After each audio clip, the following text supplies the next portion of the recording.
Hello everyone, this is Jeff Brown out here at Riverton Livestock. Week of July the 7th here, had right at 500 cattle at the auction. The weigh cows and bulls would have been 2 to 3 higher again. Top cow would bring kind of that upper 60, 67 or 8.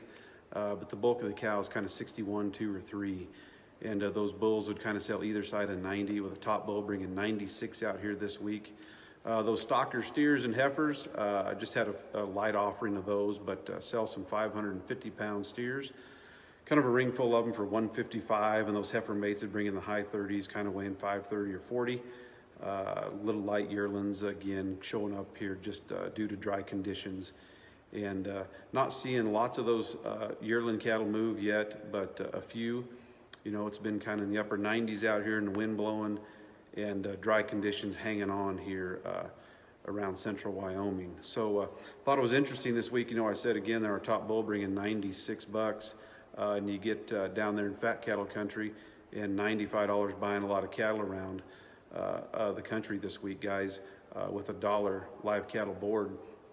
You know, it's pretty interesting to see what competition does, or maybe better said, what the lack of competition does in terms of price discovery. Guys, I'm just going to keep talking to you about this auction method, price discovery, the quality cattle, the quality product, whatever it is. Selling it under a competitive format is the only thing that's ever worked. Guys, we just keep stubbing our toe here with lack of competition.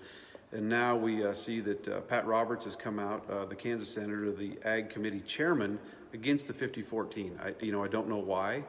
I think it's unfortunate that we even need a bill, that us guys out here in rural America need a bill to help us negotiate. We've gotten to that point, guys, I've talked about that quite a bit in the past, and I think everyone knows kind of where I stand on that, but competition, we got to have it, especially here in rural America. I just wanted to read you a quote here from Steve Friskup. He's the auctioneer down there in Clovis, New Mexico. He sells a lot of premier horse sales around the country. He does a morning devotion called Coffee with the Colonel. Check it out. He's a very well-spoken Christian guy that is an auction man, and I just want to read this to you because I couldn't have said it better, but I want to get it accurate. So bear with me for one minute here. If it wasn't for the auction way of market, the value of a horse nowadays would have never achieved where it's at the present time. The auction way of doing things has drawn people in. In my career time, I've seen it go to an extremely high level of integrity and quality. The successful part of it on my side is not only the ability of it to rattle around there and make noise, but I have a passion for the product. I have a passion for the product. I have a passion for the people who have the same passion as me, and I appreciate the value of a nice horse. I've always considered it my job to honor a nice horse by maximizing his value.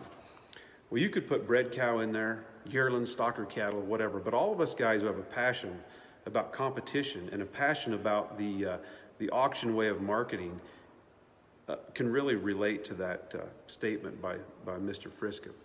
You know, you could put bred cow in there, like I said, whatever you want, but it's an honor to be up there in that block and get what something's worth. So couldn't have said that better. Just wanted to share that with you. And as I was thinking about competition, you know, I thought about the old days when we used to watch Brett Favre play football, you know, back before the NFL allowed kneeling, or before kneeling became popular, however you want to say that. But I can remember sitting there watching Favre, you know, hurt, competing, and here comes old Warren Sapp across the line and sacks him. And I mean drills him. And what did they do? They stood up and butted heads. They respected each other. They were on opposite teams, on opposite sides of the ball. And by the way, they were opposite colors. One was a white man, one was a black man. And competition is what brought them together, gave them respect for each other, gave them friendship. And the harder they competed, the better they liked each other. And I just thought that was a great example of true competitors. And, you know, I think all of us guys out here in cattle land, I've got guys sit in these seats every week that on sale day, we are not friends. But I can tell you, I have huge amounts of respect for those guys that compete every week And there's a respect, there's a camaraderie. It doesn't mean that we're on the same team. We're on opposite teams, but there's a lot of respect. And that only comes through competition.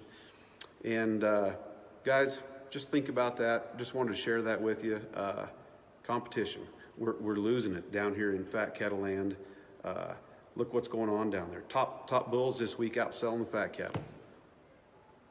Thanks for your time. Have a great week. We'll talk to you soon.